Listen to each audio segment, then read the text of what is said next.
मातृदेवो भव, पितृदेवो भव, आचार्यदेवो भव, அதிதிதேவோ பவ. எல்லாரும் அவாவா அம்மா அப்பாவை நமஸ்காரம் பண்ணிட்டு, அவாவா அவளுடைய ஆச்சாரியன் அவளை நமஸ்காரம் பண்ணிட்டு, பகவானை நமஸ்காரம் பண்ணிட்டு இன்றைய சத்சங்கத்துக்குள்ளே நாம் பிரவேசிப்போம். சச்சிதானந்த ரூபாய விஸ்வ உற்பத்தியாதி ஹேதவே தாபத்ரய விநாசாய ஸ்ரீகிருஷ்ணாய வயம் நமஹ. சம்சார சாகரே மக்னம் தீனம் மாம் கருணாநிதே கர்ம மோக கிரகீதாங்கம் மாமுத்தர பவார்ணவாத். ஒன்ஸ் அகைன் பொறுப்பு துறப்பு. இது அனுதினம் பாகவதம்னு நம்ம அத்தியாயமாக ஸ்ரீமத் பாகவதத்தை வாசிச்சுட்டு வரோம். ஒரு ஸ்லோகமாக பார்த்துட்டு வரோம். 18,000 ஸ்லோகம் இருக்குது பாகவதத்தில். 12 ஸ்கந்தங்கள், 335 அத்தியாயம் இருக்குது. அதில் ஒரு அத்தியாயமாக பார்த்துட்டு வரோம். நேத்திக்கு 6வது அத்தியாயம் வரைக்கும் பார்த்து முடிச்சிருக்கோம். திஸ் இஸ் நாட் அ பிரவச்சனம், திஸ் இஸ் நாட் அ ஆச்சாரிய காலக்ஷேபம், திஸ் இஸ் நாட் அன் உபன்யாசம். இது ஒரு சத்சாக்கம். பகவான் அந்தர்யாமியாக இருந்து நம்ம சொல்ல வைக்கிறார், பகவான் அந்தர்யாமியாக இருந்து கேட்குறார் அப்படிங்கிற அந்த உணர்வோடு நம்ம எப்பவும் இருக்கணும். அந்த உணர்வு சொல்கிறவாளுக்கும் இருக்கணும், கேட்குறவாளுக்கும் இருக்கணும். அப்போ தான் நமக்கு அது நன்மை பயக்கும் அப்படின்ற ஒரு உணர்வோடு ஸ்ரீமத் பாகவதாக்கியோயம் பிரத்யக்ஷம் கிருஷ்ணயவகி, பாகவதம் சாக்ஷாத் பகவான் என்ற உணர்வோடும் நம்ம இந்த இன்றைய சத்சங்கத்துக்குள்ளே பிரவேசிப்போம். இப்போ பூர்வ கதை சங்கிரகம் பார்ப்போம். இந்த பூர்வ கதையில் எப்படி நாரதர் வியாசரோட ஆசிரமத்துக்கு வரார். கவலையாக உட்காண்டிருந்த வியாசர்கிட்ட தன்னோட கதையை சொல்கிறார் இல்லையா. தன்னோட கதையை சொல்லிகிட்டே வரைச்சே எப்படி அவர் ஒரு பூர்வ கல்பத்தில் தான் ஒரு வேலைக்காரியோட பிள்ளையாக பிறந்து அந்த சாத்துர் மாசத்தில் அங்கே ஒரு ஞானிகள்லாம் அந்த சாதுக்கள் ஒரு 4 மாதம் அவள் இருக்கிற இடத்துல தங்குறா. அப்போ அவள் அம்மா அங்கே ஹெல்ப் பண்ண போகிறா. அங்கே இவரும் அந்த அவர்களுக்கு சாதுக்களுக்கு கைங்கரியம் பண்ணி அவளோட உச்சிஷ்டத்தை பிரசாதமாக சாப்பிட்டு அவளே இவருக்கு கருணையினாலே அனுகிரகம் பண்ணுறா. அந்த பிரம்ம தத்துவத்தை உபதேசிச்சுட்டு அவள் அங்கேருந்து கிளம்பி போயிடுறா. அதுக்கப்புறம் 6வது அத்தியாயத்தில் வியாசர்கிட்ட கண்டினியூ பண்ணுறார் இந்த ஸ்டோரியை. வியாசர் கேட்குறார், அவள்லாம் திரும்பி போனா விட்டு நீங்கள் என்ன பண்ணேள் அப்படின்னு கேட்குறச்சே. அப்போ நாரதர் சொல்கிறார், அவள் திரும்பி போனா விட்டு அந்த ஹரி பஜனையே பண்ணிட்டு இருந்தேன். அவளோட ரொம்ப இன்வால்வ் ஆகி தினம் அவளோட ஹரிகீர்த்தனம் பண்ணி எனக்கும் அந்த சத்புத்தி நான் ஹரிகீர்த்தனம் பண்ணிட்டு இருந்தேன். ஒரு நாள் திடீர்னு எங்கள் அம்மாவை ஒரு பாம்பு தீண்டி அவர் தன் உடலை நீத்தார். ஸோ அவள் அம்மா தவறி போனா விட்டு நான் அதுவும் ஒரு அனுகூலம்தான், பகவானுடைய அனுகூலம்தான். ஏன்னா இந்த எல்லாமே ஒரு பக்தனின் நன்மைக்காக பகவான் திருவருள் அப்படின்னு நினச்சிட்டு நான் வடதிசையை நோக்கி புறப்பட்டேன். அங்கே வர வழியில் நிறையா நகரம், கிராமம், இடைச்சேரிகள், மலைச்சரிவு எல்லாம் தாண்டி ஒரு மரத்தடியில் ஒரு தீர்த்தத்தை குடிச்சிட்டு அங்கே பகவானை ஹிருதயத்தில் வச்சு தியானம் பண்ணேன். அப்படி நான் அவர் சரணகமலத்தை வச்சு தியானம் பண்ணிகிட்டே இருக்கச்சே அந்த பிரேமையினாலே பகவானே என்னோட ஹிருதயத்தில் ஆவிர்பவிச்சார். அப்படியே எனக்கு உடனே புல்லரிச்சு போயிடுத்து. ஒரு 5 நிமிஷம் கழித்து பார்த்தா எனக்கு என்னையும் தெரியல, பகவானும் தெரியல. பகவான் அங்கேருந்து மறைஞ்சு போயிட்டார்.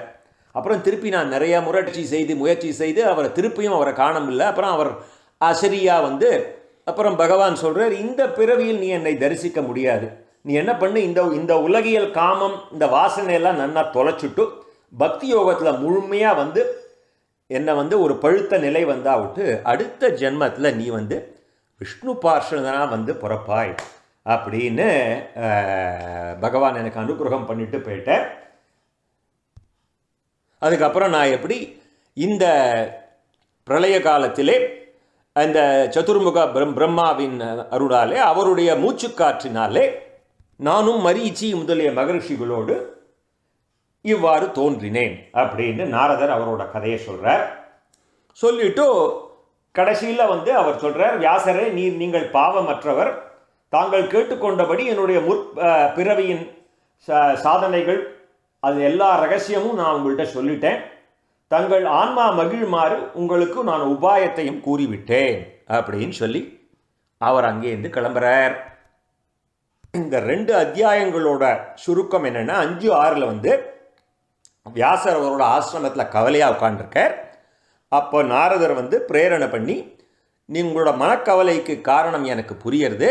நீங்கள் பிரம்மசூத்திரம் எழுதிட்டேள், மகாபாரதம் எழுதிட்டேள், 17 புராணங்கள் எழுதிட்டேள், ஆனால் பகவானுடைய கல்யாண குணங்கள் பொருந்திய ஸ்ரீமத் பாகவதத்தை நீங்கள் இன்னும் எழுதலை. அதை தாங்கள் எழுதணும்னு சொல்லிவிட்டு அவருக்கு அட்வைஸ் பண்ணிவிட்டு, நம்ம சொன்ன மாதிரி எல்லாருக்குமே நாரதர் தான் குரு. சரியான சமயத்தில் அந்த நாரதர் வருவர். அந்த மாதிரி வந்துட்டு அவர் அனுகிரகம் பண்ணிவிட்டு அங்கேருந்து கிளம்பி போயிட்டார். இன்றைக்கி நம்ம 7வது அத்தியாயத்துக்குள்ளே நாம் பிரவேசிக்கின்றோம். இது எங்கே வருதுன்னா, இந்த பாகவதமே மகாபாரதம் முடிகிற இடத்துல தான் இந்த பாகவதம் ஆரம்பிக்கிறது. ஸோ அங்கே தான் நம்ம பரீட்சித்து வரார். மகாபாரதத்தோட கடைசியில் தான் நம்ம பரீட்சித்து வரார். ஸோ இன்னைக்கு 7வது அத்தியாயத்தோட தலைப்பு அஸ்வத்தாமா திரௌபதியின் புத்திரர்களை வதைத்தல், அர்ஜுனன் அவனது செருக்கை அடக்குதல். அங்கே தான் நம்ம பார்த்தோம், முன்னாடியே பார்த்தோம். அர்ஜுனனோட பிள்ளை அபிமன்யுவுக்கும் உத்திரைக்கும் பிறந்தவன் பரீட்சித்து. இப்போ இன்னும் கொஞ்சம் மேலே மகாபாரதத்தில் திரௌபதி அர்ஜுனன் பஞ்சபாண்டவாளோட கதையை கொஞ்சம் கடைசியில் இந்த மகாபாரதத்தோட முடிவை பார்த்துட்டு திருப்பியும் we will go back into Srimad Bhagavatam. இது ஸ்ரீமத் பாகவதத்தில் வருது. 7வது அத்தியாயத்தில் there is a reference from Srimad Mahabharatam. So இன்றைய கதையில் சௌனகர், இந்த சூதரும் சௌனகாதி மகரிஷிகளும் கான்வர்சேஷன் நடந்துட்டு இருக்கு இல்லையா, சம்பாத ரூபம். அதில் சௌனகர் கேட்குறார் முதல் ஸ்லோகத்தில், ஹே சூதரே, நாரதர் சென்ற பின்பு அவருடைய கருத்தை கேட்டு தெளிந்த வியாச பகவான் என்ன பண்ணார்? நாரதர் அட்வைஸ் பண்ணிட்டு போயிட்டார், நீங்கள் பாகவதம் எழுதணும்னு. வியாசருக்கு எல்லாம் இப்போ ஒரு தெளிவு ஏற்பட்டுத்தோணும். அதுக்கப்புறம் எப்படி ஆரம்பித்தார், என்ன பண்ணார் அப்படின்லாம் கேட்குறார். இப்போ சூதபாணிகர் சொல்கிறார், அந்தணர்கள் நிறைந்து வசிக்கும் சரஸ்வதி நதியின் மேல்கரையிலே சம்யாபிராசம் என்கின்ற ஒரு ஆசிரமம் இருக்குப்பாங்க. அங்கே ரிஷிகள் சத்திரயாகம் பண்ணி அங்கே ரொம்ப நாளாக பண்ணிட்டு இருக்கா. இலந்தை மரங்கள் அடர்ந்த அழகான தனது ஆசிரமத்திலே வியாசர் அமர்ந்து ஆச்சமனம் செய்து தன் மனதை தியான யோகத்திலே லயிக்கச் செய்தார் அப்படின்னு சொல்லிட்டு மேலே கண்டினியூ பண்ணுறார். பக்தி யோகத்தாலே மாசு அற்றதும் அசைவு அற்றதுமான தனது மனதிலே புராண புருஷனான பகவானையும் அவரை அண்டி நிற்கும் மாயையும் கண்டார். மேலே போகிறோம். 5வது, ஜீவன் உண்மையிலே மாயையில் இருந்து தொடர்பு அற்றவனாக இருந்தும், நார்மலாக மாயையிலேருந்து தொடர்பு அற்றவனாக இருந்தும் இம்மாயையாலே கவரப்பட்டு இந்த முக்குணங்களின் தொடர்பு உடையவனாக தன்னை நினைக்கின்றான். அதனால் உண்டாகும் துன்பங்களையும் அனுபவிக்கின்றான். இந்த உடலுக்கு தானே இந்த சத்வகுணம், ரஜோகுணம், தமோ குணங்கள்லாம் இருக்கு இல்லையா. இந்த மாயினால் என்ன ஆகுது, இதுக்கும் நமக்கும் ஏதோ சம்பந்தம் இருக்குது, இந்த ஆத்மாக்கும் இந்த உடலுக்கும் ஏதோ சம்பந்தம் இருக்குன்னு நினச்சின்றதுனால நான் தான் உடல் சரீரம் என்ற அந்த மிஸ்பர்செப்ஷன்னால தான் இவ்வளோ கஷ்டமும். நம்ம உடல்னு நான் நினச்சிட்டு அந்த மாயினால் இவ்வளோ கஷ்டப்படுறான் அப்படின்னு. 5வது, திருப்பி திருப்பி வரும் இது. ஏன்னா நமக்கு தினம் அது ஞாபகம் வரணும். ஏன்னா திருப்பி நம்ம அந்த சுழற்சியில் போய்டுவோம். தினம் காத்தால் எழுந்தால் we get into the track. நம்ம தான் இந்த சரீரம்ன்ற உணர்வு நமக்கு எப்போதும் இருந்துருக்கும். 99.9%. அப்பப்போ ஏதாவது படிக்கச்சா யாராவது சொல்ல ஒரு அடி அடித்து, நீ இந்த உடல்லடா, நீ ஆத்மா அப்படின்னு யாராவது சொன்னாதான் அப்போ தான் ஞாபகம் வரும், ஓ நான் இது இல்லையா. எனிவே 6வது ஸ்லோகம், பகவானிடத்தில் நேரிடையாக செய்யும் பக்தி யோகம் ஒன்றே, பக்தி யோகம் ஒன்றே ஜீவன்களின் துன்பங்களை களைவது. இந்த உண்மையை அறிந்த வியாசர் இதை அறிந்து கொள்ளாத மக்களுக்காக ஸ்ரீமத் பாகவதத்தை எழுதினார். அப்படி ஒரே ஒரு லைனில், அப்படி அழகாக ஒரே ஒரு லைனில் சொல்லிட்டு போயிட்டார் பாருங்க. நாரதர் அட்வைஸ் பண்ணிட்டு போயிட்டார். அதுக்கப்புறம் இப்போ தான் 7வது அத்தியாயத்தில் 6வது ஸ்லோகத்தில் என்ன பண்ணார் வியாசர்னு கேட்டால், இந்த மாதிரி மனதை அடக்கி எல்லாம் பண்ணிட்டு பகவானிடத்திலே நேரிடையாக செய்யும் பக்தி யோகம் ஒன்றே ஜீவன்களின் துன்பங்களை கடக்க வல்லது. இந்த உண்மையை அறிந்த வியாசர் இதை அறிந்து கொள்ளாத மக்களுக்காக ஸ்ரீமத் பாகவதத்தை எழுதினார் அப்படிங்கிறது இந்த இடத்துல தான் முதல்ல வருது. எழுதினார் அப்படின்னு அந்த பேர் முன்னாடி பார்த்தோம். அப்போ சொன்னேன் இல்லையா, அங்கே தான் முதல்ல ஸ்ரீமத் பாகவதம்ங்கிற பேரே வருதுன்னு. அதுக்கு முன்னாடி எல்லாம் வந்து பகவானுடைய கல்யாண குணங்களை எழுதணும், நீங்கள் திரு அவதாரங்களை எழுதணும் அப்படின்னு தான் சொல்லுவார். கல்யாண குணங்கள்னா அவருடைய மங்களமான அந்த குணங்கள் இல்லையா. அந்த மாதிரி இங்கே தான் ஃபஸ்ட்டு டைம் வந்து ஸ்ரீமத் பாகவதத்தை எழுதினார் அப்படின்னு ஒரே ஒரு லைனில், அவ்வளோ பெரிய விஷயத்த ஒரு லைனில் சொல்லிட்டு போயிட்டார். இந்த புராணத்தை கேட்கும் போதே பகவான் ஸ்ரீ கிருஷ்ணனிடம் ஆத்தியாத்மிகம் முதலிய தாபங்களினால் உண்டாகும் சோகத்தையும், தேகமே ஆன்மா என்ற எண்ணம் அந்த மோகத்தையும் இல்லையா, நரகத்தினால் உண்டான பயத்தையும் போக்கும் பக்தி அந்த மக்களுக்கு அதையெல்லாம் போக்கும் ஒரு சக்தி இவாளுக்கு வருது இல்லையா. எல்லாவித தாபங்களிலிருந்து நீங்கும் சோகம், அந்த தேகம்தான் ஆன்மாங்கிற மோகம், நரகம் உண்டாகின்ற பயம், இதையெல்லாம் போக்கும் சக்தி மக்களுக்கு இதை கேட்கும் போதே உண்டாகிறது. வியாசர் ஸ்ரீமத் பாகவதமான வேதத்தை இயற்றி திரும்ப ஒரு முறை சரிபார்த்து எழுதிட்டு ஒரு முறை குவாலிட்டி அஷூரன்ஸுக்கு QC பண்ணுறார். அதை திரும்ப ஒரு முறை இதில் இருக்கு, பாகவதத்தில் இருக்கு 8வது ஸ்லோகம், அந்த 7வது அத்தியாயம் 8வது ஸ்லோகம். ஸ்ரீமத் பாகவதமான வேதத்தை இயற்றி திரும்ப ஒரு முறை சரிபார்த்து உலகியல் தலைகளை அறுத்து எரிந்த தன் மகனான ஸ்ரீ சுகருக்கு கற்பித்தார். ஒரே ஒரு லைன் இதில் வந்து நான் அவர் என்ன பண்ணார் அப்படி பண்ணார்லாம் ஒன்றும் இல்லை. எழுதினார், அதை குவாலிட்டி செக் பண்ணார், ப்ரூஃப் ரீடிங் பார்த்தார், தன்னுடைய பிள்ளையான சுகருக்கு கற்றுக் கொடுத்தார். அவ்வளோதான். அது ஏன்னோ ஒரு ஸ்லோகம் கற்றுக் கொடுத்தார் மாதிரி ஒரு லைனில் கற்றுக் கொடுத்தா 18,000 ஸ்லோகம். ஏன்னா இதெல்லாம் கற்றுக் கொடுக்கறது இல்லை, ஒருத்தரோட ஹிருதயத்துலேருந்து இன்னொரோட ஹிருதயத்துக்கு அப்படியே போயிடும். அவள்லாம் பிரம்ம நிஷ்டா இல்லையா. இருந்தாலும் பாகவதத்தில் என்ன சொல்லிருக்குன்னா, முதல்ல திருமால் பிரம்மாவுக்கு சொல்கிறச்சே இவரோட ஹிருதயத்திலேருந்து அவரோட ஹிருதயத்துக்கு சதுஷ்லோகி பாகவதம் போச்சு. பிரம்மாவோட ஹிருதயத்திலேருந்து அவரோட பிள்ளையான நாரதருக்கு சதுஷ்லோகி அவரோட ஹிருதயத்துக்கு போச்சு. ஏன்னா எல்லாரோட ஹிருதயத்திலையும் அந்தர்யாமியாக பகவான் தானே உட்காந்துருக்கார். எல்லாரோட ஹிருதயத்திலும் பகவான் தான் அந்தர்யாமி. இங்கே அந்தர்யாமியாக இருந்து சொல்கிறார், அங்கே அந்தர்யாமியாக இருந்து வாங்கிக்கிறார். அப்புறம் நாரதர் என்ன பண்ணுறார், வியாசரோட ஆசிரமத்துக்கு வரார், நீ கவலையாக உட்காந்துருக்கியப்பா அப்படின்னு அவருக்கு அட்வைஸ் பண்ணி இவரோட ஹிருதயத்துலேருந்து அவரோட ஹிருதயத்துக்கு போகிறது. ஏன்னா வியாசருமே பகவான் அம்சாவதாரம் இல்லையா. ஸோ அப்புறம் வியாசர் என்ன பண்ணுறார், இதில் என்ன சொல்லிருக்குன்னா அவருக்கு வந்து அத்தியனம் பண்ணி வைக்கிறாருன்னு இருக்கு. அடுத்த லைனில் வரும், சௌனகர் கேட்கிறார், ஸ்ரீ சுகரோ எதிலும் பற்றற்றவர், உலகியல் தலைகளை களைந்தவர், பரமனை எப்போதும் தன் உள்ளே கண்டு மகிழும் ஆத்மாராமர். அப்படி இருப்பவர் எப்படி இந்த புராணத்தை, இவ்வளவு பெரிய புராணத்தை எப்படி கற்றார் அப்படின்னு ஒரு கேள்வி. இது வந்து 9வது ஸ்லோகம். இதுக்கு சூதபாணிகர் பதிலளிக்கிறார், மகரிஷிகள் எப்போதும் ஆத்ம ஆனந்தத்திலேயே திளைப்பவர்கள், யான் எனது என்ற முடிச்சுகளை களைந்தவர்கள். அவளுக்கு இந்த யான் எனது என்னோடது அதெல்லாம் கிடையாது இல்லையா அவளுக்கு. ஆனாலும் பயனை விரும்பாது பகவானிடம் அவர்கள் பக்தி செய்கின்றார்கள். ஏனெனில் பகவானது கல்யாண குணங்கள் அனைவரையும் தன்னிடம் ஈர்க்கும் தன்மை உடையன. 10வது மேலே போகிறார் சௌனகர் கேட்க சூதர் பதில் அளிக்கிறார். இந்த மாதிரி வரிசையாக சொல்லிகிட்டே வர்றார். சௌனகர் கேட்டா இல்லையா, எப்படி இந்த சுகர் இதை கற்றுண்டார், அவருக்கு தான் ஆத்மா ராமராச்சே, எதுக்காக இன்னொரு விஷயத்தை கற்றுக்கணும், அதுக்கு பக்தி யோகத்தை கற்றுக்கணும் அப்படின்னு இல்லையா. ஸோ மேலே போகிறார், பகவானது புகழினாலே ஈர்க்கப்பட்ட மனமுடைய ஸ்ரீ சுகர் பகவத் பக்தர்களிடம் மிகவும் அன்பு உடையவர். பெருமை பொருந்திய இவர் இப்பெரிய நூலை கற்றார். அங்கே எப்படி ஒரே ஒரு லைனில் எழுதினார் அப்படின்னு 6வது ஸ்லோகம். 9வது ஸ்லோகத்தில் அவர் சுகர் தன் பிள்ளைக்கு சொல்லி கொடுத்தார் அப்படின்னு 9வது ஸ்லோகம். 11வது ஸ்லோகத்தில் கற்றார், எழுதினார், சொல்லிக் கொடுத்தார், கற்றார். எடுத்தது கண்டனர், இற்றது கேட்டனர். ராமர் அந்த வில்ல எடுக்கச்சே கம்பராமாயணத்தில் அவன் எடுத்த ஜோடு தான் தெரியும், அடுத்தது உடைச்சாச்சு, வில்ல முறிச்சு கல்யாணம் பண்ணிட்டாச்சு. இது மற்றவாள்லாம் போனா தூக்கினா கஷ்டப்பட்டா எடுத்தா ஒன்றும் பண்ண முடியல, நகர்த்த கூட முடியல அந்த வில்ல சிவதனுஷ. அந்த மாதிரி இதில் எப்படி சுலபமாக, ரொம்ப சுலபமாக எழுதினார் 6வது ஸ்லோகத்தில், கற்றுக் கொடுத்தார் 9வது ஸ்லோகத்தில், அவர் கற்றுனுட்டார். நம்ம எப்படி கிருஷ்ண பரமாத்மா சாந்திபினி குருகுலத்தில் 64 கலைகளை 64 நாளில் கற்றுண்டார். அவர் கூட 64 நாளில் 64 கலைகள் கற்றுனார். இவர் எழுதினார், சொல்லிக் கொடுத்தார், அவர் கற்றுட்டார். என்ன நாளாச்சுன்னெலாம் போடல, எல்லாம் ஒரு லைனில் தான் போட்டிருக்கார்.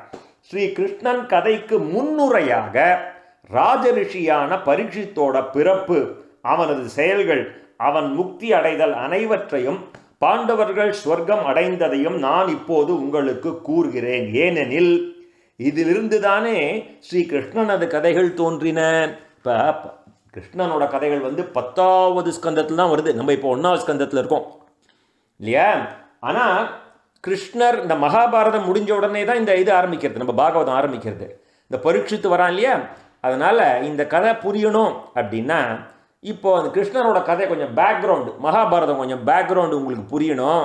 அதனால் டு பில்ட் த கான்டெக்ஸ்ட் சூதபாணிகர் என்ன சொல்கிறார், நான் உங்களுக்கு இந்த மகாபாரத கதையிலேருந்து கொஞ்சம் சொல்கிறேன்ப்பா. இந்த கௌரவர்களுக்கும் பாண்டவர்களுக்கும் நடந்த பாரத போரிலே இருதரப்பு வீரர்களும் வீரஸ்வர்க்கம் அடைந்தார்கள். துரியோதனன் பீமசேனனின் கதையாலே தாக்கப்பட்டு துடை முறிந்து கீழே கிடந்தான். கீழே கிடக்கிறான், தொட முறிஞ்சு. பாரத யுத்தத்தில் எல்லாரும் போயாச்சு, பல கோடி மக்கள் வீரஸ்வர்க்கம் அடைந்தார்கள். என்ன? ஸோ இப்போ துரியோதனன் கீழே கிடக்கிறான், பீமனோட கதையினால அடிபட்டு. அவனுக்கு மகிழ்ச்சி தரும் செயலை செய்வதற்காக கடைசியில் அஸ்வத்தாமா வரான். அஸ்வத்தாமாவுக்கு இது வரைக்கும் அந்த கமாண்டர் இன் சீஃப் பொசிஷன் கொடுக்கவே இல்லையா, கடைசி வரைக்கும் கொடுக்கல. அவன் சிரஞ்சீவி, அவன் சாக மாட்டான் இல்லையா? அவன் அங்கே வரான். அவன் அங்கே வந்துட்டு தூங்கி கொண்டிருந்த அவன் துரியோதனனை இது பண்ணணும், அவனுக்கு நம்ம ஏதாவது பண்ணி கொடுக்க, I want to show my loyalty to துரியோதனான்னு சொல்லிட்டு தூங்கி கொண்டிருந்த திரௌபதியின் குழந்தைகளான உபபாண்டவர்களது தலைகளை வெட்டி துரியோதனன் எதிரிலே காணிக்கையாக வைத்தான். இந்த செயல் துரியோதனுக்கே துக்கமாக இருந்தது. வெறுக்கத்தக்க இந்த செயலை அனைவரும் கண்டித்தனர். அப்பொழுது தாயான திரௌபதி தன் இளஞ்சிறார்களது மரணம் கண்டு கலங்கி கண்ணீர் பெருக புலம்பினாள். அவளுக்கு ஆறுதல் கூறும் நிலையில் அர்ஜுனன் பின்வருமாறு கூறலானான். இவெல்லாம் இது எல்லாமே ஒரு கிருஷ்ணலீலை தான், எல்லாமே கிருஷ்ணலீலை தான். எல்லாரோட ஹிருதயத்திலையும் அந்தர்யாமியா பகவான் தானே இருக்கார். அப்போ அந்த சகுனியோட ஹிருதயத்திலையும் அவர் தானே இருந்திருப்பார். எல்லாமே ஒரு லீலை தான் வச்சுங்களேன். இவர் என்ன பண்ணுவார், இந்த உபபாண்டவர்கள் பாண்டவா திரௌபதியோட குழந்தைகள் 5 குழந்தைகள் தூங்கின்னு இருக்கச்சே, திருஷ்ட தூய்மன் எல்லாரும் ஒரு கூடாரத்தில் வார் முடிஞ்சு எல்லாரும் தூங்கின்னு இருக்கா. இந்த பஞ்ச பாண்டவர்களையும் சாத்விகி இவாளெல்லாம் அழிச்சுட்டு கிருஷ்ணர் வெளியில் போயிடுவார். ராவா அவர் அங்கே இருக்க மாட்டார் அந்த கூடாரத்தில். இப்போ இருட்டில் இந்த கூடாரத்தில் நம்ம அஸ்வத்தாமன் இந்த உபபாண்டவர்கள் அந்த குழந்தைகளோட திருஷ்ட தூய்மனையும் சாகடிச்சுட்டு இந்த 5 குழந்தையோட தலைகளையும் வெட்டி துரியோதனன் முன்னாடி பார் என்ன பண்ணியிருக்கேன் பார் அப்படின்னு அது துரியோதனனுக்கே பிடிக்காது. உபபாண்டவர்களை போய் கொண்டுட்டானேன், பாண்டவர்களை கொண்டு வந்தாலாவது he might have been happy, we don't know. So அது இப்போ மத்தானா காத்தால எல்லாரும் அங்கேருந்து வருவா, திரௌபதி கதர்வா. அப்போ அர்ஜுனன் அவளுக்கு ஆறுதல் சொல்வான். மங்களமானவளே, ஆததாயும் அந்தணர்களின் நிலை அறியாதுமான அஸ்வத்தாமனது தலையை என் காண்டீபத்திலிருந்து வெளிவரும் கணைகளாலே அறுத்து உன் கண்ணீரை துடைக்கின்றேன். நீ அதன் மீது நின்று கொண்டு உன் பிள்ளைகளுக்கு இறுதி சடங்கு செய்து பின் நீராடுவாய் அப்படின்னு ஒரு சபதம். திருப்பியும் படிக்கிறேன். அதை 16வது ஸ்லோகம். மங்களமானவளே, ஆததாயையும் அந்தணர்களில் நிலை தவறியவனுமான அஸ்வத்தாமனது தலையை என் காண்டீபத்திலிருந்து வெளிவரும் கணைகளினாலே அறுத்து உன் கண்ணீரை நான் துடைக்கின்றேன். நீ அதன் மீது நின்று கொண்டு உன் பிள்ளைகளுக்கு இறுதி சடங்கு செய்து வைப்பாய்.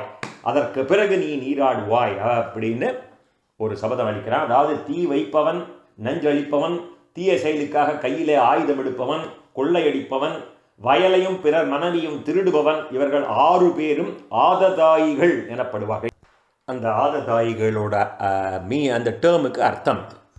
இவ்வாறு அழகிய இனிய சொற்களாலே தன் மனைவியை தேற்றி அனுமத் கொடியான அர்ஜுனன் கவசம் அணிந்து பயங்கரமான காண்டீபத்தை கையிலே ஏந்தி நண்பனான கண்ணனை தேரோட்டியாக கொண்டு ரதத்திலே ஏறி தன் குருவின் புத்திரனான அஸ்வத்தாமனை பின்தொடர்ந்தான். அவன் எங்கடான்னு தேடிண்டு அவன் அஸ்வத்தாமனை தேடிண்டு துரத்திண்டு போறான்.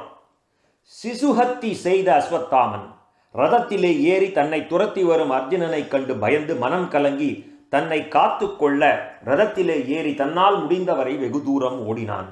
இவன் ஓடியது ருத்ரனிடம் பயந்து சூரியன் ஓடியது போல் இருந்தது. 19வது ஸ்லோகம். அஸ்வத்தாமனின் குதிரைகள் களைத்து போயின.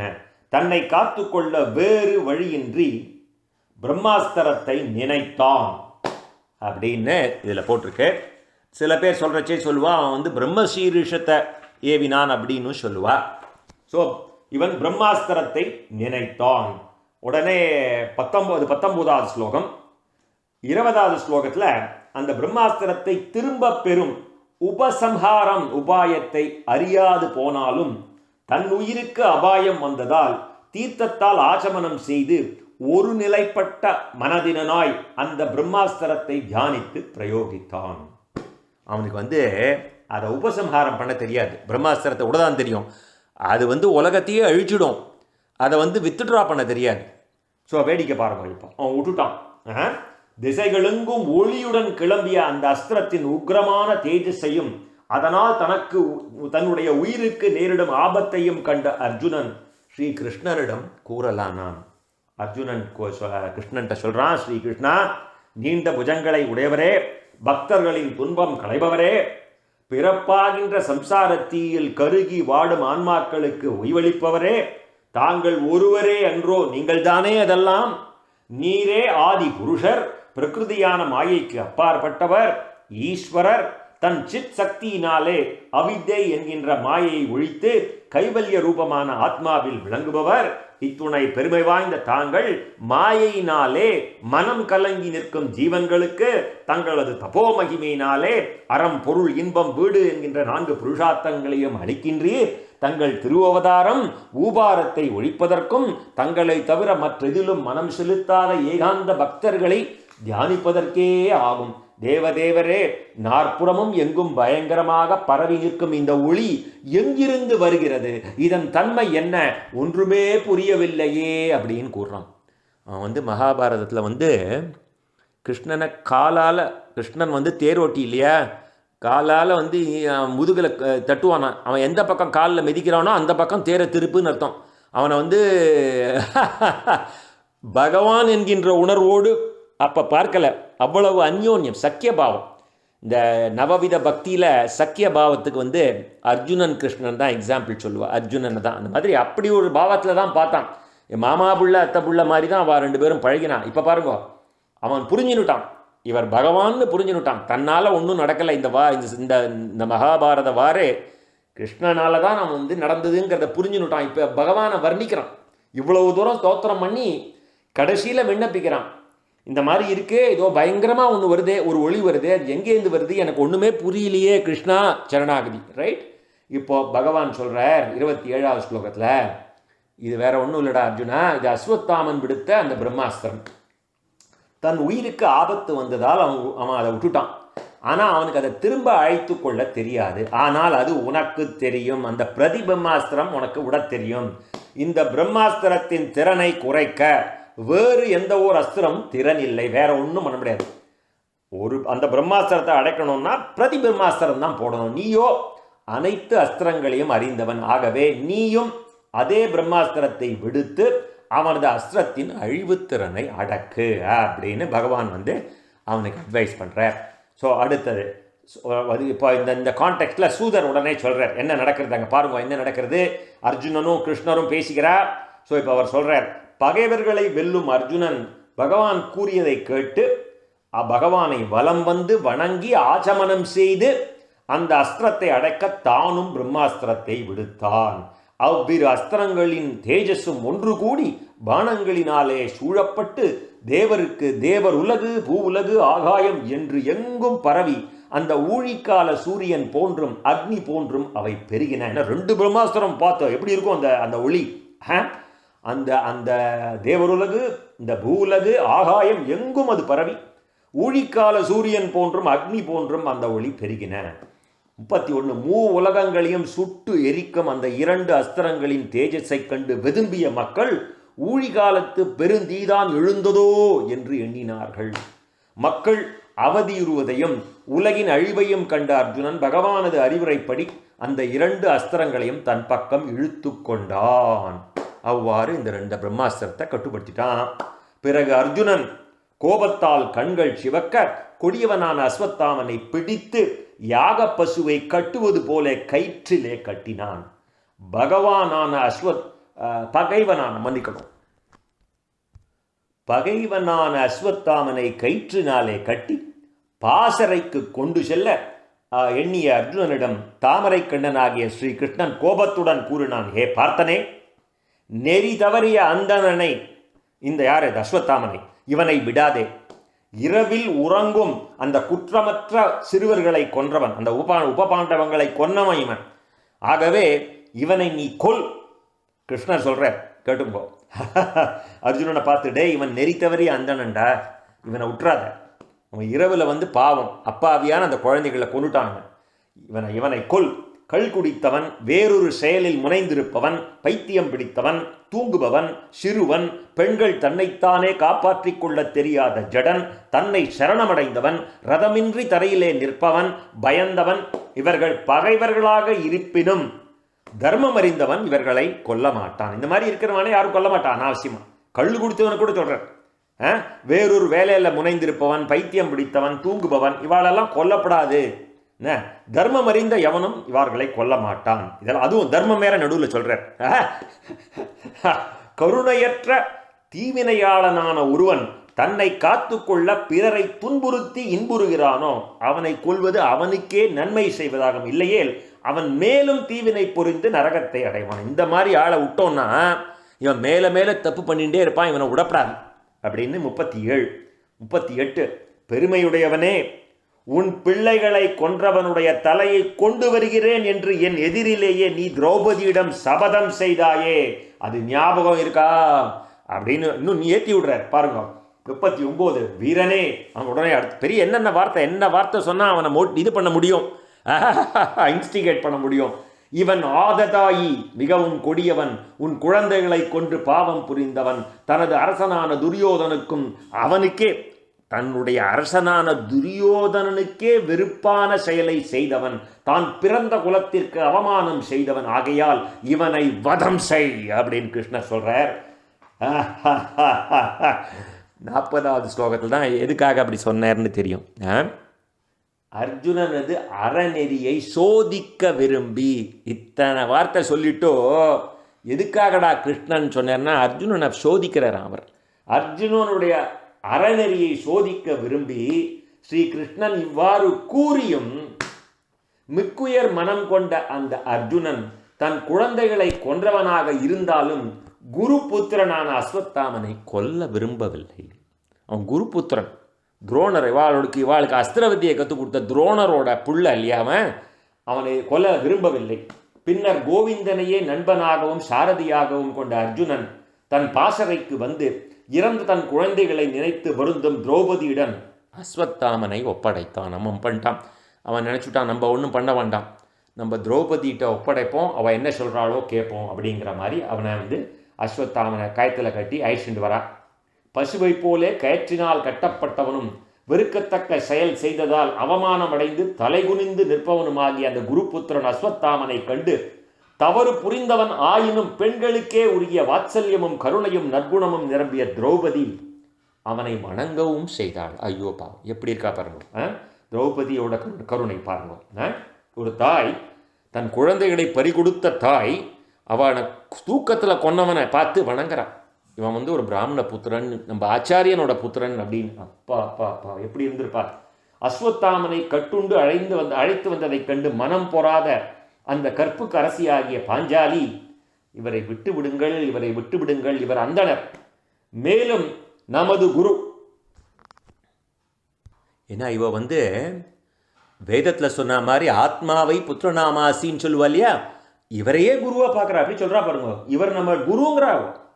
இவன் ஒன்றும் சொல்லித்தரல வாழ்க்கை, வேதத்தில் சொன்ன வாக்கு இது, ஆத்மாவை புத்திரநாமாசின்னு சொல்கிற மாதிரி இவர் நமது குரு. நாதா, மிக ரகசியமான மந்திரங்களுடனும் சம்ஹாரம், தொடுத்தல், உபசம்ஹாரம், திரும்பி தன்னிடமே அழைத்துக் கொள்வது, அந்த அஸ்திர வித்தை இல்லையா, அஸ்திரத்தை எப்படி தொடுக்கிறது, திருப்பி எப்படி அழைச்சிக்கிறது, இவைகளுடனும் தனுர்வேதத்தையும் அஸ்திர வேதத்தையும் குருவான துரோணாச்சாரியாரிடமிருந்து தாங்கள் கற்றுக்கொண்டீர்கள். வணக்கத்திற்குரிய அவரேதான் மகன் என்கின்ற உருவிலே இதோ நிற்கிறார். குருவனுடைய பத்தினியான கிருபி தன் மைந்தனான அஸ்வத்தாமன் உயிருடன் இருப்பதாலேயே தன் கணவர் மரித்த போது உடன்கட்டை ஏறவில்லை. அந்த காலத்தில் கணவர் தவறி போயிட்டா உடன்கட்டை ஏறிடுவா இல்லையா, துரோணர் தவறி போயிட்டார், அப்போ ஏறி இருப்பா, அவள் ஏறலை, ஏன்னா அட்லீஸ்ட் நமக்கு பிள்ளை இருக்கான், நமக்கு பிள்ளைக்கு அம்மா ஆகணுன்னு மாதிரி நான் தான் பறி கொடுத்து தாய் குழந்தைகளை பறி கொடுத்துட்டு நிற்கிறேன், அவளும் நிற்க வேண்டாம். அந்த கிருப்பி இந்த தாய்க்கு தான் அந்த தாயோட உள்ளம் தெரியும் இல்லையா, அந்த தாயும் ஒரு பிள்ளைய பறி கொடுத்துட்டு நிற்க வேண்டாமா, பாவம், அந்த தப்பு நம்ம பண்ண வேண்டாம். பாக்கியம் செய்தவரே, தாங்கள் தர்மம் உணர்ந்தவர் ஆகையால் தாங்கள் பூஜித்து வணங்கும் குருவின் வம்சம் தங்களால் துன்பம் அடையக்கூடாது. பிள்ளைகளை பறிகொடுத்து துன்புற்று கண்ணீர் பெருக பெருக நான் கதறுவது போலே பதிவிரதையான இவரது தாய் கதற வேண்டாம் அப்படின்னு கெஞ்சி கேட்கிறார். தன்னடக்கமற்ற அரசர்கள் அநீதினாலே அந்தணர்களுக்கு கோபம் உண்டாகும்படி நடந்து கொண்டால் அவர்களுடைய வருத்தம் அந்த அரச குலத்தையே வேருடன் அழித்து விடும். அந்தணர்களுக்கு அவ்வளவு மரியாதை கொடுத்துருக்கா அந்த காலத்தில். ஏன்னா அவள் அந்தணர்கள் அந்த ஒரு இதில் இருந்திருக்கா இல்லையா, இப்போ வர்ணாசிரம தர்மங்கள்லாம் கடைபிடிச்சுட்டு இருந்திருக்கா. சூதர் கூறுகிறார், சௌனகாதி முனிவர்களே, திரௌபதி கூறியதில் தர்மம் இருந்தது, நியாயம் இருந்தது, கருணை இருந்தது, கபடற்றது, பச்சாபாதம் பற்று அறிந்தது, இதமானது. ஆகவே தர்மநந்தனர் அதை கேட்டு புகழ்ந்தார். தர்மர் நீ சொல்றது கரெக்டுமா, அவர் தர்மம் அறிஞ்சவர். மேலும் நகுலன், சகாதேவன், சாத்தியகி, அர்ஜுனன், கிருஷ்ணன், அங்குள்ள எல்லாரும் பாஞ்சாலியை புகழ்ந்தார்கள். ஆனால் பீமனுக்கு மாத்திரம் தாங்கலை. பீமன் கடும் கோபம் கொண்டு தனக்காகவோ தன் அரசருக்காகவோ அன்றி தூங்கும் குழந்தைகளை வீணாக கொன்றவனை கொலை செய்வதுதான் சரி, அது தர்ம நீதி அப்படின்னு பீமன் சொல்றான். பகவான் ஸ்ரீ கிருஷ்ணனும் பீமனும் திரௌபதியும் கூறியதை கேட்டு சற்று புன் சிரிப்புடன் அர்ஜுனனை பார்த்து சொல்றார். பகவான் எப்பவுமே விஷமமாக ஏதாவது சொல்லுவார், அதில் ஏதாவது சூக்ஷம் இருக்கும். என்ன அப்போ டெஸ்ட் பண்ணார் அர்ஜுனன், அப்போவே கொன்னுடுறான்னார். அவனோட இதை அறநெறி டெஸ்ட் பண்ணார் இல்லையா. இப்போ பாருங்க, ஸ்ரீகிருஷ்ணன் இவா 2 பேரும் சொல்லிட்டா, திரௌபதி அவனை மன்னிச்சுடுங்கிறா, பீமன் அவனை கொல்லுங்கிறான். இப்போவும் கிருஷ்ணர் என்ன சொல்கிறாருன்னு பாருங்க. அர்ஜுனா, பிராமணன் தவறான செயல் செய்தவனாக இருப்பினும் அவனை வதம் செய்யக்கூடாது. ஆனால்ங்கிற வார்த்தை எங்கெல்லாம் யூஸ் பண்ணுறாளோ நம்ம உடனே ஜாக்கிரதையாக படிக்கணும். அதுக்கு அடுத்து வர சென்டென்ஸ், பிராமணன் தவறான செயல் செய்தவனாக இருப்பினும் அவனை வதம் செய்யக்கூடாது. ஆனால் ஆததாயியாக இருப்பின் அவனை கொல்ல வேண்டும். இந்த நெறி நான் வகுத்ததே, ஆகவே எனது கட்டளையை கடைபிடி அப்படின்னு அவர் ஹி டாக்ஸ் லைக் பகவான் வாட்ச். இந்த நெறி நான் வகுத்ததே, எனது கட்டளையை கடைபிடி. உன் மனைவியை சமாதானம் செய்தபோது நீ செய்த சபதம் என்ன? நீ செய்த சபதத்தை நிறைவேற்று. மேலும் பீமனுக்கும் திரௌபதிக்கும் எனக்கும் எது விருப்பமோ அதை செய் அப்படின்னு ஒரு கமெண்ட் பண்ணுறார். அதாவது அந்த சென்டென்ஸ்குள்ள ஒரு அர்த்தம் இருக்குது, அது அர்ஜுனனுக்கு தான் புரியும். சூதர் உடனே கூறுகிறார், இதை கேட்ட அர்ஜுனன் பகவானது கருத்தை அறிந்து அந்தணனான அஸ்வத்தாமின் தலையில் உள்ள சிரோமணின்னு இருக்கு அந்த மணி, அவனது கேசத்தோடு கத்தியால் அறுத்தார். அந்த மணி இருக்கே, அந்த பிராமணனோட இதில் தலையில் அந்த சிரோமணி இருக்கே, அதில் தான் அவனுக்கு பலம். அதை கேசத்தோடு வெட்டிட்டார். சிசுகத்தி என்கின்ற பாவத்தினாலே காந்தியையும் சிரோமணியையும் இழந்தான் இல்லையா. அந்த சிசுகத்தி பாவம் பண்ணால் அந்த அப்பயே அவனோட கீர்த்தி காந்தியெல்லாம் போயிடுது. இப்போ அந்த சிரோமணி போன உடனே அவனோட தேஜஸும் போயிடுது. இவ்வாறு எல்லாத்தையும் அவனுடைய காந்தி, சிரோமணி, அந்த தேஜஸ் எல்லாம் இழந்த அஸ்வத்தாமனை கட்டு அவிழ்த்து விட்டு அவ விட்டு பாசறையிலிருந்து வெளியே தள்ளினான். அதாவது பிராமணனுக்கு இதை விட அவமானம் கிடையாது. அவனை கொலை பண்ண மாதிரி இது ஒரு அவமானம். இழிந்த செயல் செய்கின்ற அந்தணர்களை முண்டனம் செய்வது, அதாவது மொட்டையடித்தல், அவர்களது பொருளை பறிமுதல் செய்து நாடு கடத்துவது என்கின்ற 3மே அவர்களை கொலை செய்வதற்கு ஒப்பாகும். உடல் ரீதியாக வேறு தண்டனைகள் கூறப்படவில்லை. கிளீனாக சொல்லிட்டா. இந்த சிரோன்மணியை பிடிங்கி அவனோட தலைமுடியை வெட்டி இல்லையா, அவ்வளவுதான். அந்த அவுத்து விட்டுட்டா போடான். அது அவனுக்கு அதுவே அது மரண தண்டனைக்கு சமானம். புத்திர சோகத்தால் வருந்தும் பாண்டவர்களும் திரௌபதியும் இதற்கு பிறகு மரணமடைந்த தாங்கள் சுற்றத்தாருக்கு உறுதிய அந்த பிறவிலே புத்திர சோகத்தால் வருந்தும் பாண்டவர்களும் திரௌபதியும் இதற்கு பிறகு மரணமடைந்த தங்கள் சுற்றத்தார்களுக்கு உரிய இறுதி சடங்குகளை செய்தார்கள் அப்படின்னு சொல்லி இந்த இது முடியறது. 58வது ஸ்லோகம். இந்த 7வது அத்தியாயம் இத்துடன் நிறைவு பெறுகிறது. நான் சொன்ன மாதிரி இதில் ரொம்ப எல்லாமே செல்ஃப் எக்ஸ்பிளனேட்டரி. இதில் they are building the context from Mahabharatam. எப்படி மகாபாரதம் எல்லாம் முடிஞ்சு பீமன் துரியோதனனை அடித்து கீழே விழுந்து கிடக்கிறான். அப்போ அஸ்வத்தாமன் சபதம் பண்ணி துரியோதனனுக்கு ராவோட ராவா அந்த உபபாண்டவர்களை தலையை கொன்று துரியோதனனுக்கு ஒரு ப்ரைஸ் மாதிரி கொடுத்துட்றான். துரியோதனன் போயாச்சு. அவன் குத்துயிரும் குலையுருமாக இருக்கான். கடைசி காலத்தில் இதை கொண்டு காமிச்சுட்டு அவன் போயிடுறான், துரியோதனன் போயிடுறான். அதுக்கப்புறம் இவன் தான் அஸ்வத்தாமன் தான் இந்த வேலையை பண்ணிருக்கான்னு தெரிஞ்ச உடனே அர்ஜுனன் தேரிலே ஏறி அந்த ஹனுமத் கொடி கொண்ட அந்த ரதத்திலே ஏறி கிருஷ்ணனை சாரதியாக வச்சுட்டு துரத்திண்டு அஸ்வத்தாமனை பிடிக்க வரச்சே அஸ்வத்தாமன் அந்த பிரம்மசீரிஷம், சில இடத்துல பிரம்மசீரிஷம் வா, சில இடத்துல பிரம்மாஸ்திரம் வா, அதை போட்டுடுறான். அதை திருப்பி வாங்கிறதுக்கு அவனுக்கு தெரியாது இல்லையா. உடனே உபசம்ஹாரம் பண்ணுறதுக்காக பகவான் என்ன சொல்வார், நீ இது பண்ணிடா, பிரதி பிரம்மாஸ்திரம் போட்டு அதை ரெண்டுத்தையும் நியூட்ரலைஸ் பண்ணி அஸ்வத்தாமனை பிடிச்சி அழைச்சிண்டு அவனை என்ன பண்ணுறதுன்னு தெரியாமல் திரௌபதி கிட்ட ஒப்படைக்கிறச்சே திரௌபதி சொல்கிறா, நான் தான் என் பிள்ளைகள் எல்லாம் இழந்து கஷ்டப்படுறேன். இந்த மாதிரி துரோணரோட மனைவி அவள் நினச்சிருந்தா எப்பயோ உடன்கட்டை ஏறி இருக்கலாம். அவள் பிள்ளைக்காக தன் உயிரை வச்சுட்டு இருக்கா. என்ன மாதிரி அவளும் பிள்ளை இல்லாத அழப்படாது. அதனால் இந்த ஆத்மாவை புத்திரநாமாசின்னு இவன் உங்களுக்கு குரு மாதிரி. இவன் அப்பா தான் குருவாக இருந்தாலும் இவன் தான் குரு மாதிரி. அதனால் நீ இவனை வதம் பண்ணாதீங்கன்னு அவள் கேட்குறா. ஆனால் பீமனுக்கு அது தாங்கலை. இல்லை நீ அவனை கொலை பண்ணணும் அப்படின்னு ஒத்த காலில் நிற்கிறான். கிருஷ்ணன் ஆமாம் பார்த்தியா, திரௌபதிக்கு நீ வரம் கொடுத்துருக்க, நீ அன்றைக்கி என்ன சபதம் பண்ண அன்றைக்கி அவன் அது இப்போ ஞாபகம் வச்சுக்கோ. பீமன் வேற சொல்கிறான், இப்போ நான் வேற சொல்கிறேன். இந்த மாதிரி ஆட்களை விடவே படாது. ஏன்னா இவன் ஆததாயி. இந்த மாதிரி ஒரு ஆளை நீ விடவே படாதுன்னு சொல்கிறான். அதனால் கட்டளையை நிறைவேற்றுன்னா அப்போ அர்ஜுனன் புரிஞ்சுக்கிறான். அவனை ஒரு பிராமணன்னா அவனை எப்படி வதம் பண்ணலாம் அப்படிங்கிறதுக்கு அந்த லாவில் இருக்கிற லூப் ஹோல்ஸ் எல்லாம் இருக்கிற மாதிரி அவனை அவனோட சிரோன்மணியை எடுத்துட்டோ அவனோட முடியை அறுத்து அவனை முண்டனம் பண்ணி இது பண்ணி வெளியில் அனுப்பிச்சி விட்றான் அவளோட பாசறையிலேருந்து. அதுக்கப்புறம் இவாள்லாம் மரணம் அடைந்த அவள் எத்தனை பேர் எத்தனை சுற்றத்தார்கள் அவள் இழந்து போயிட்டா அவளுக்கெல்லாம் போய் இறுதி சடங்கு பண்ணுறா அப்படின்னு சொல்லி இந்த 7வது அத்தியாயம் முடியறது. நாளைக்கு நம்ம திருப்பியும் பரீட்சித்து ஒருவர் நாளைக்கு கதையில் அதை நாளைக்கு பார்ப்போம். 8வது அத்தியாயத்தில் நாளைக்கு பார்ப்போம். யதக்ஷரபதப்ருஷ்டம் மாத்ராஹீனம் துயத் பவேத் தத் சர்வம் க்ஷம்யதாம் தேவ நாராயண நமோஸ்துதே. விசர்கபிந்து மாத்ராணி பதபாதாக்ஷராணி ச ந்யூனானி சாதிரிக்னானி க்ஷமஸ்வ புருஷோத்தம. நாமசங்கீர்த்தனம் யஸ்ய சர்வபாப பிரணாசனம் பிரணாமோ துக்க சமனஹாசம் தம் நமாமி ஹரிம் பரம். ஸ்ரீஹரயே நமः ஸ்ரீஹரயே நமः ஸ்ரீஹரயே நமः. கோபிகா ஜீவனஸ்மரணம் கோவிந்தா கோவிந்த.